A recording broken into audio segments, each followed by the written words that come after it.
My name is Trevor, and I've spent most of my life chasing success, grinding through long hours and relentless deadlines. I'm young, ambitious, and have amassed wealth beyond what most could dream of. But somewhere along the way, I've forgotten what really matters. I thought money was the key to happiness, but as I stand at the edge of it all, I'm realizing that there's a deeper emptiness I can't fill. My world is made of numbers, but my heart is missing something. Something I can't buy. The city lights flickered outside my apartment, but they couldn't match the turmoil inside me. I stared blankly at my phone screen, scrolling through my emails, feeling the weight of my responsibilities pressing down. Why don't you come with me and I'll show you how much fun we can have without spending $600 that we don't even have to begin with? Trapper's voice echoed in my head. He was trying to pull me away from the stress, away from my work. But I was beyond that. No, I whispered to myself, shaking my head. I'm sick of never being able to get the things I want. I could see it all now, what I needed to do to get what I deserved. When I grow up, I'm going to get so rich that no price tag will stop me. And that's what I focused on. Success. The thought of working tirelessly, of earning my way up the ladder kept me going. The thought of having everything I ever wanted, every luxury made it all worth it. I snapped back to reality as Dion and Will entered the room. Trapper, Dion and Will are here to see you, they said. Tell them to wait, I muttered. I was way behind on my AP Calculus project. I could hear Trapper, Dion, and Will laughing and calling my name from outside the room. They were all out there, living, having fun. Meanwhile, I was stuck in here, trying to make perfect grades, trying to build the perfect future. I sighed. Hey, what did I tell you? I'm trying to work. Why don't you two go bother somebody else? I knew they wouldn't understand. This is the last time I asked you to hang out. Have fun being a hermit, Will said, and I felt my stomach drop. Why was I being so cold to my friends? Friendships are like plants, Dion's voice echoed in my mind. If you don't tend to them, they'll die. I ignored it. I don't need friends. I need peace and quiet so I can finally finish my work. I shoved my textbooks aside and rubbed my temples. The world seemed to be passing me by while I sat here, consumed with my future, consumed with the idea that wealth and success were the only things that mattered. As if to add insult to injury, my phone rang again. It was her, Marie. The woman I had married, the one I thought was my equal, the one I thought would understand. Hello, I answered. Surprise, her voice sounded soft but annoyed. Happy anniversary, baby. I felt my pulse spike. I thought we talked about this, I muttered, trying to keep my irritation at bay. Well, I thought you'd like the surprise, Marie continued, her voice colder now. I don't. I've had a long day and I have to be up early for a breakfast meeting with my biggest client. I need to prepare. I couldn't hold it in anymore. You always do this, Marie. You're so consumed by your work. What about us? Work is what brought us here, she snapped back. We have enough money to last us 2 lifetimes. Isn't that enough already? No, I said, growing angry. It's not enough. I'm nowhere near my goal. I can't stop until I get there. I could feel Marie's frustration on the other end of the line. And by the time you reach it, you'll look around and realize you're all alone. I didn't want to hear it. Marie, I can't focus on this now. I'm doing fine without you. There was a long silence on the line. I could hear her voice break before she finally spoke again. How's your mom doing? I haven't seen her come by in weeks. She filed for divorce last month, I replied, trying to mask the pain in my voice. I'm so sorry, she said quietly. I could hear the sincerity in her voice, but it didn't matter anymore. Marie had made her choice, and so had I. Son, maybe it's not too late to get her back, my father said, stepping into the room, cutting off the conversation. You know, relationships are all we have in this world. I shook my head. Money is all we have, I said, staring at the floor. Without money, there's no happiness. You taught me that.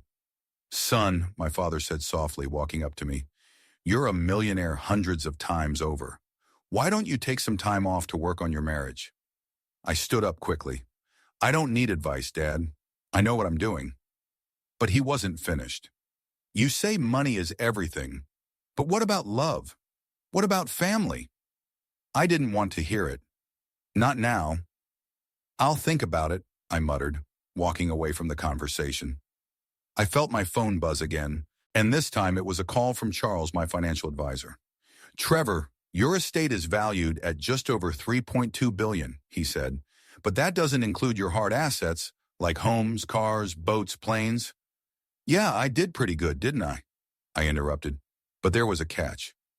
Yes, Trevor, but now you have no wife, no children, no siblings, not even a next of kin.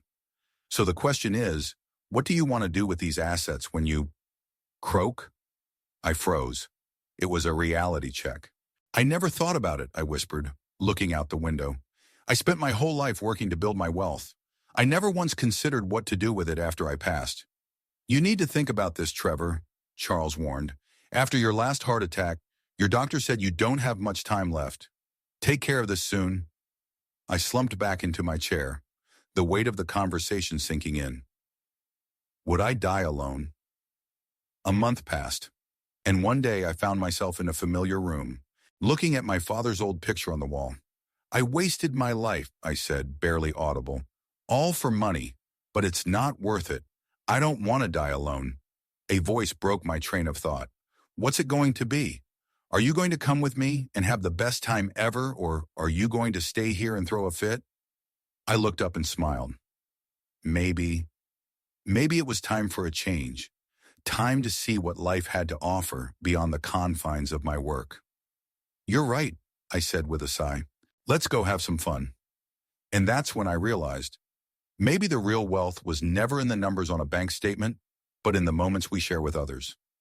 I stood in front of the mirror, staring at the reflection of the man who'd spent so many years chasing success, amassing wealth, and completely neglecting the one thing that truly mattered. Life itself. The money, the power, the endless opportunities.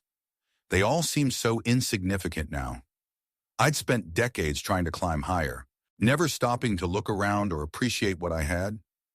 Now, as the doctor's words echoed in my mind, you don't have much time left, Trevor. Everything I'd worked for felt like a distant echo, a hollow accomplishment.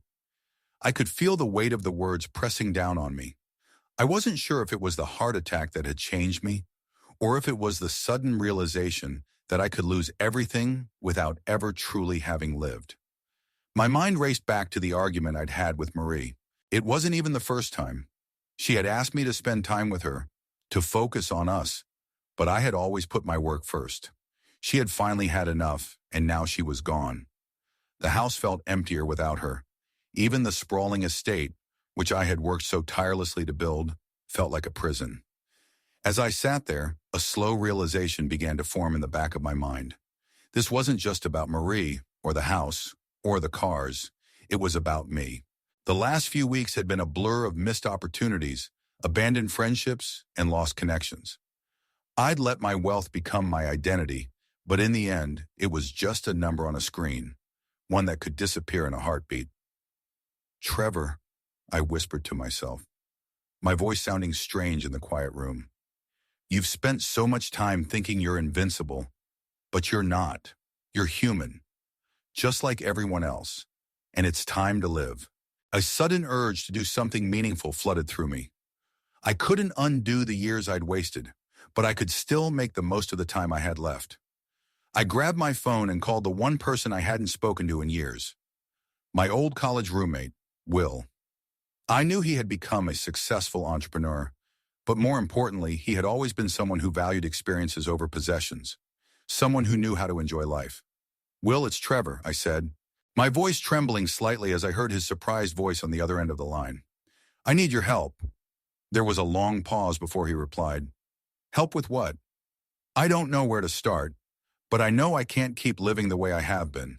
I've made a mess of things, and I need to find a way to make up for it. I want to experience life the way it was meant to be. Will you help me? There was another long pause before he spoke again. Of course, Trevor. Let's start somewhere. I'll be there in an hour. Get ready. I put down the phone, feeling a wave of relief wash over me. I didn't know what the next few weeks would hold, but I knew that, for the first time in a long time, I was finally ready to live. It was time to stop waiting for life to happen to me and start making the most of the time I had left. The next few weeks were a whirlwind. Will took me on a journey, one that wasn't about fancy restaurants or luxury cars, but simple moments. A quiet walk through the city at sunrise, a spontaneous road trip to a nearby town, and a trip to the beach, where we sat under the stars and talked about everything we had missed in the years apart. It wasn't always glamorous, but it was real. It was the kind of life I'd never even considered before. One night, as we sat by the fire on the beach, Will turned to me, his face lit by the flickering flames. "You've made more than your share of mistakes, Trevor," he said softly. "But you're still here, and you still have a chance to make it right. What you choose to do with the time you have left, that's what matters." I looked at him, a sense of peace settling over me. I wasn't sure how much time I had left, but what mattered now wasn't how much money I had or how big my house was. What mattered was the relationships I had neglected, the life I had overlooked, and the opportunity I still had to change. "I've wasted so much time," I whispered, staring at the fire. "But I'm ready now, ready to make it count." Over the next few months, I dedicated myself to repairing the broken pieces of my life. I reached out to old friends, tried to reconnect with family members I had distanced myself from, and worked on mending my relationship with Marie. Slowly but surely, I began to rebuild. It wasn't easy. There were plenty of moments where I questioned whether I was making the right choices, but I kept going. And when the time finally came, when I realized that I had finally reached a place of peace, I knew I had done what I needed to do. The money no longer mattered. What mattered was the life I had lived, the people I had loved, and the choices I had made in the time I had left. As I stood at the edge of the ocean, the sun setting in front of me, I smiled. I may not have had forever, but the time I had made it count. As the days passed after the big confrontation with my father, things slowly began to settle. I spent more time focusing on what really mattered, on the people who loved me, and on the simple joys of life that I had taken for granted. I was no longer consumed with the thought of money or what I could buy, but rather what I could give. The void that I had felt inside, thinking it could be filled with wealth, started to shrink, replaced by the warmth of genuine connections. My father, though still entrenched in his ways, showed small signs of change. He had always defined himself by his wealth, but something in him had cracked after that night. I didn't know what the future held for us, or if he'd ever truly come to realize the importance of love over money. But I had to trust that this was a start, a beginning of something new for both of us. Perhaps he would learn, perhaps not. But one thing was clear. I had learned. As for me, I could no longer ignore the lessons life had taught me. I had spent so many years chasing after an idea of success that only brought me emptiness. Now I could see that true success wasn't about how much you could accumulate or how many zeros were on your paycheck. It was about love, gratitude, and the time we spend with those we care about. That was the kind of wealth that would last long after material things had faded away. I looked out the window at the busy street below, the noise and bustle of the city. People rushed by, each in their own world, each with their own battles. I thought about all the conversations I'd had over the past few weeks. Conversations that hadn't been about business or status, but about life, family, and what truly mattered. My friends, my family. They were the ones who had always been there. They were the ones who would remain when all the luxuries of the world had crumbled. Maybe it wasn't too late for me to redefine what my life could be. Maybe, just maybe, I could live a life full of purpose, and in doing so create a legacy far richer than anything I had ever imagined. But the question remained, what would I do next? Could I fully embrace this new path? Could I truly let go of the lifestyle I had built and step into something more meaningful? Only time would tell. I want to ask you all, what would you do if you had to choose between the life you've always known and a life that holds true happiness, but maybe requires a bit of sacrifice? Have you ever had to make a choice like that? How did it change you? Share your thoughts with me. I'd love to hear your stories and know if any of you have found the balance between wealth and what truly matters. Because sometimes the answers we seek are in the stories of those who've walked a similar path.